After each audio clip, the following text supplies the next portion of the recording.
Olá, meu nome é Renata Regis, eu sou atriz, formada pela Escola Livre de Teatro e também sou figurinista, autodidata, faz 25 anos, e estilista de moda da marca Lastica Sem Fuego há 22 anos.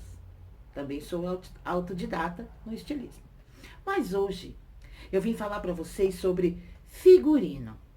O que é um figurino, né? O que é uma figurinista e qual é a história do figurino? Bom, vamos lá.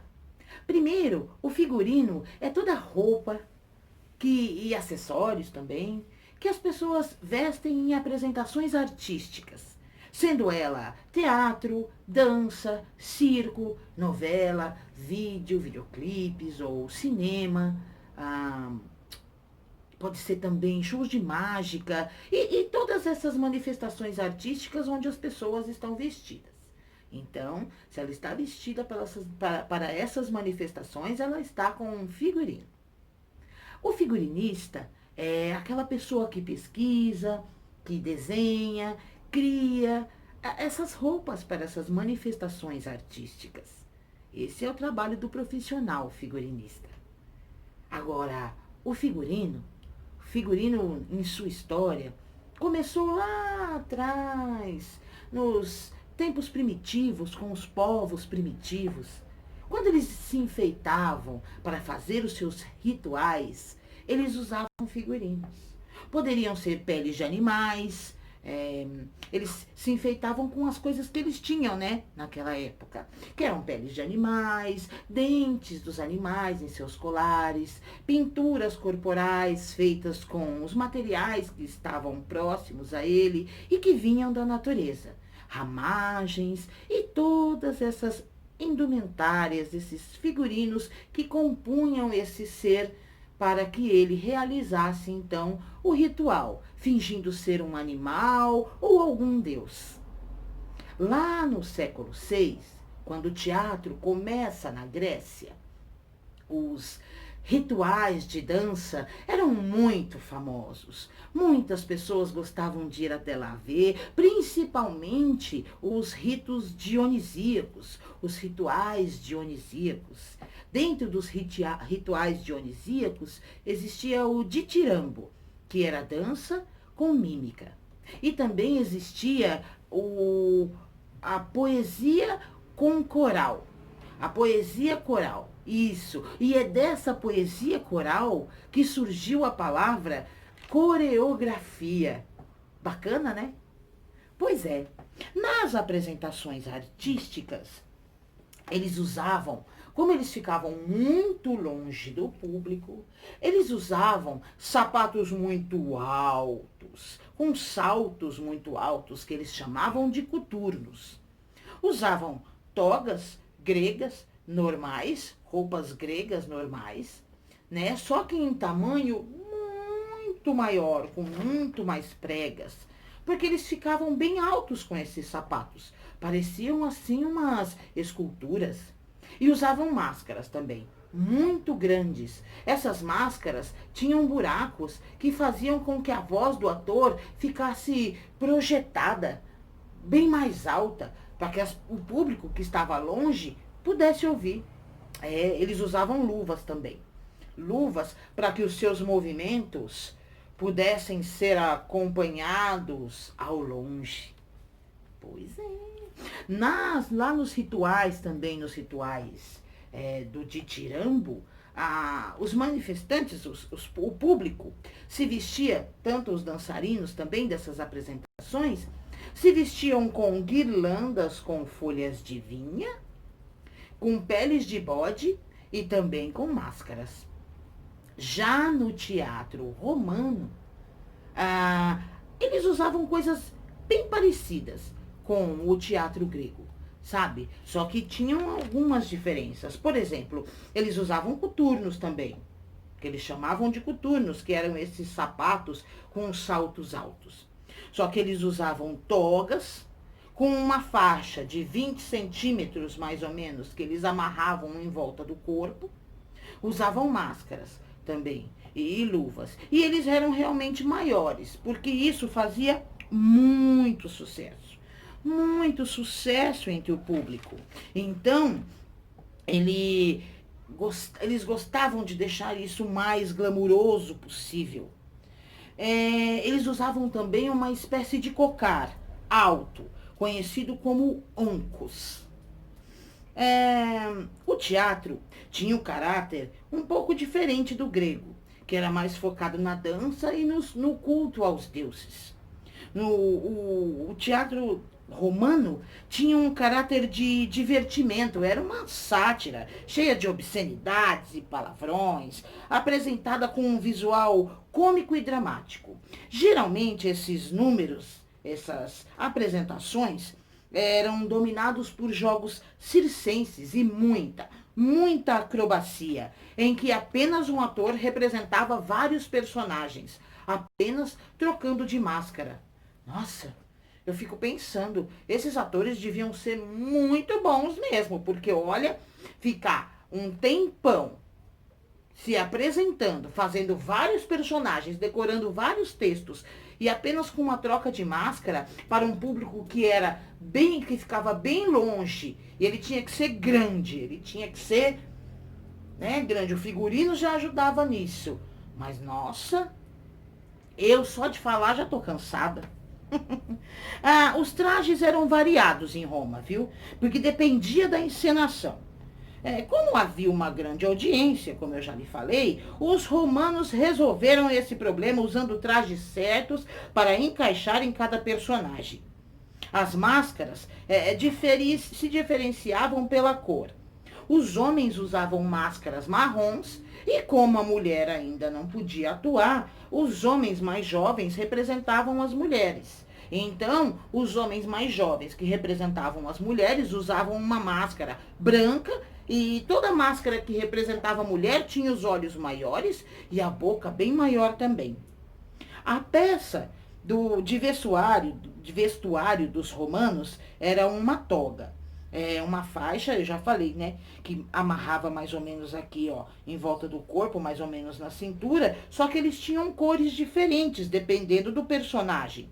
Por exemplo, um vestido roxo, só o ator que representava o homem rico é que usava. Já os meninos usavam togas listradas. Os soldados usavam capas curtas. E os escravos usavam túnicas curtas. Saindo do teatro romano, nós vamos para a Idade Média. Na Idade Média, que é conhecida como a Idade das Trevas, porque o teatro foi o quê? Proibido. Pois é, foi proibido. E o catolicismo era uma religião que era obrigatória. O teatro, então, virou teatro eclesiástico. E ele era apenas representado dentro da igreja. Os figurinos usados nessas representações eram apenas uns paramentos das igrejas mesmo. Por exemplo, um ator que iria representar um anjo, ele usava um manto, né, normal da igreja, e colocava as asinhas assim, meio de adereço, meio em anexo. Quando a igreja estendeu as suas autoridades para outras cidades e aldeias, aí essas apresentações, esse teatro dentro da igreja saiu para as ruas. E aí então ficou bem mais luxuoso. Se tornaram mais ricos, mais exuberantes e coloridos. E tinham alegorias, que eram dragões e também outros mitos que representavam o mundo pagão. Eles também usavam máscaras. As características das máscaras eram um símbolo do bem e do mal. Um ser celestial, por exemplo, tinha uma máscara remetida remetida ao divino, e isso fazia com que ela fosse feita toda revestida em ouro, que brilhavam, que traziam alegria. Já as máscaras dos demônios eram grotescas, modeladas como aves de rapina, com narizes pontudos, e monstros com chifres e rabos. No século XV, a arte se desvincula da igreja e existe um retorno à cultura greco-romana e latina também. Aí existia então um desejo, sabe, de alcançar uma síntese bem harmoniosa entre a antiguidade e o cristianismo. Mas foi só no século XVI, XVII, que o teatro espanhol, que também tinha sua inspiração na igreja e na religião, e esse drama, que era inspirado na igreja e na religião, se chamava alto sacramental, ou apenas alto. Então, para esses autos, exigia-se que o ator, né, a pessoa que ia interpretar os personagens, só usasse seda ou veludo. Como assim, gente? Mas era uma regra, era uma regra. Você não poderia, se você não usasse seda ou veludo, você não poderia representar um alto. Pois é. Além disso, ao ator era permitido usar apenas um figurino por espetáculo. Por quê? Porque os figurinos eram muito caros. A seda era muito cara, o veludo era muito caro. Então, o ator só poderia usar um figurino por peça. E o guarda-roupa de um ator, nesta época, era muito importante.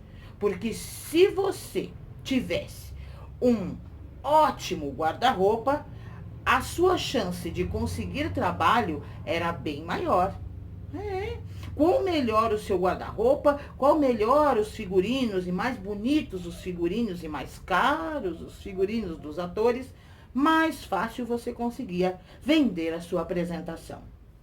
Só que na Itália, nessa mesma época, o teatro renascentista definitivamente rompeu com as tradições do teatro medieval e religioso. E é aí que surge a comédia dell'arte. A comédia dell'arte era uma comédia onde os atores falavam bem alto, alto pra caramba. Tudo era muito bagunçado e improvisado também. Os personagens desse movimento foram chamados de atores de ações. Porque assim, o mesmo ator aparecia em várias outras apresentações, representando sempre o mesmo personagem. Eles usavam máscaras também. Só que as máscaras eram menores, feitas em couro, e não era tão grande assim como as da Grécia, que cobriam o rosto todo. Eram menores e isso facilitava para o público ver as expressões faciais do artista. As máscaras, a comédia dell'arte era dividida em dois segmentos. Os atores que usavam máscaras e os atores que não usavam máscaras. Os atores que usavam máscaras eram figuras de diversão ou sátiras. E os sem máscaras sempre eram jovens amantes. Nessas apresentações da comédia dell'arte, um dos personagens que aparecia sempre era o Arlequino. O Arlequino era um servo. Ele usava uma máscara preta, que só cobria os olhos, e o figurino dele era todo de retalhos. Já o Brighella, que era amigo do Arlequino, usava uma máscara marrom, completa, com olhos, nariz e um bigode. E o nariz dele era bem grandão, assim, curvado para baixo, como se fosse um bico de uma águia. E usava calça verde também. Já o Pantaleão representava um velho. Usava uma máscara também marrom, com um nariz, e a barba era grisalha, sabe? E ele também vestia colete vermelho, calça vermelha, meias, chinelos e um boné. E ele também tinha um casaco que tinha um rabo assim, ó, que ia até os tornozelos. Nesse mesmo período, já na França, tinha também um dramaturgo muito popular chamado Molière. Molière também usava máscaras nas suas apresentações artísticas, mas ele defendia o uso de máscaras como símbolos de seus espetáculos. Os personagens começavam usando máscaras e depois retiravam as mesmas para revelar o seu verdadeiro caráter, dizendo assim que todos os seres humanos estão mascarando uma parte da sua identidade, sabe? Esse era o objetivo do uso de máscaras por Molière em suas apresentações. No mesmo século, só que na Inglaterra existia o teatro elisabetano. Para o teatro elisabetano, os cenários e os adereços eram pouco utilizados. Assim, o principal foco ficava com o figurino. Aê!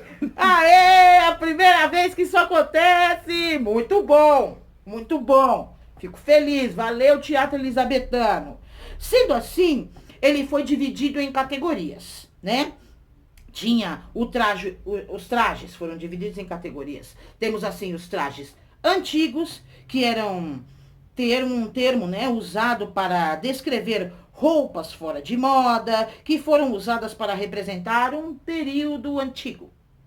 Tinham também o traje contemporâneo, que eram usados por figuras clássicas e vestiam as roupas iguais aos monarcas e iguais aos nobres, que era quem assistia ao teatro elisabetano nessa época. Tinha também o traje extravagante. Quem usava os trajes extravagantes eram apenas personagens, atores que representavam bruxas, fadas e outros personagens aí sobrenaturais. E também tinha os trajes raciais, que eram usados para representar outras etnias e nacionalidades. Era a época de Shakespeare, né, gente? Shakespeare. E as mulheres ainda não atuavam, com exceção dos espetáculos de dança-baile. Os espetáculos de dança-baile faziam parte da educação de etiqueta da época. Claro que nestas representações os movimentos eram meio dificultados o uso dos trajes, sabe? Eram muito pesados. Ai, devia passar um calor essas meninas. Mas enfim, até o século XVIII, o figurino representava um tipo catalogado, que o público reconhecia facilmente, sabe? Os figurinos dessa época eram bem exagerados, pois eles eram doados aos atores pelos membros da corte e eram contemporâneas. Então eles representavam as tendências da moda atual. Na época, nessa época do teatro elisabetano, o algodão que a gente hoje compra de boa, tranquilamente, era muito caro, gente. Não dava para usar algodão para fazer nada. E era muito raro também. Então, todas as roupas, em sua maioria, eram feitas de linho, né, e lã. Beleza? Ainda também não existia, assim, processos de corantes, né, de tingimentos sintéticos. Então, para colorir as roupas daquela época, extraía-se as cores de insetos e animais. Por exemplo, o corante roxo foi criado a partir do esmagamento de milhares de caracóis do mar. Coitados, gente, milhares, para tingir uma roupa. E o carmim vinha de milhares de besouros esmagados. As mulheres nessa época vestiam espartilhos, saias, vestidos, corpetes, e os cabelos sempre eram muito longos e sempre trançadinhos. Já os homens vestiam botas, calças, coletes, que eram chamados de jaquetas na época, e camisas e chapéus. Os homens de classe alta eram representados por um chapéu chamado chapéu coroa de altura. Ele era feito de veludo e seda. Veludo e seda. Tudo é de veludo e seda nessa época. Os homens de classe baixa, eles eram representados com chapéus de linho, parecido com o que vemos hoje nos cozinheiros, sabe? Aqueles chapéus grandes. Então, eram esses aí. A maquiagem. A maquiagem era bem branca, né? Bem branca mesmo, com uma base muito branca e com vermelho nas boquinhas aqui e nas bochechinhas. Fechou? Era isso. Já na época, no teatro vitoriano, também na mesma época, na era vitoriana, Luís XIV, o Rei Sol, viu na moda um ponto alto de extravagância. Os figurinos eram feitos de quê? De quê? De quê? De seda. De quê? De veludo. E tinha mais, eram feitos também de brocados, com rendas e fitas, perucas, chapéus, cocares com penas de plumas vermelhas, luvas amarelas com fios de ouro e franjas de ouro, e também meias até assim a altura dos joelhos. Os atores nessa época realmente eram bem pagos. Até porque, né, minha gente, se eles não fossem bem pagos, como é que eles iam fazer um figurino nesse nível? Não dá, né? Bom, no século XIX, a partir deste século, né, do século XIX, aí começa a se buscar uma maior unidade dos elementos. Então, no século XIX, a partir do século XIX, ocorre uma busca para criar uma unidade na cena. Né? Com a chegada da luz elétrica, o espectador poderia ver toda a cena. Então, surge o teatro ilusionista, que era intensificado pela cenografia e pela iluminação. E gerava uma ilusão para o público, né? Pois o público era levado a ver algo que parecia verdadeiro, mas não era. E, em contrapartida, surge também, um pouquinho depois, o teatro naturalista. E o objetivo era ter finalidade, né? A finalidade era a fidelidade à aparência natural do ser humano. A sua função era de descrever os fatos como se ele fizesse uma fatia, como se ele cortasse uma fatia da vida real. Uma representação bem aproximada da vida das pessoas na época. Os personagens representavam o cidadão comum, com seus sonhos, as suas alegrias, as suas tristezas e tudo mais.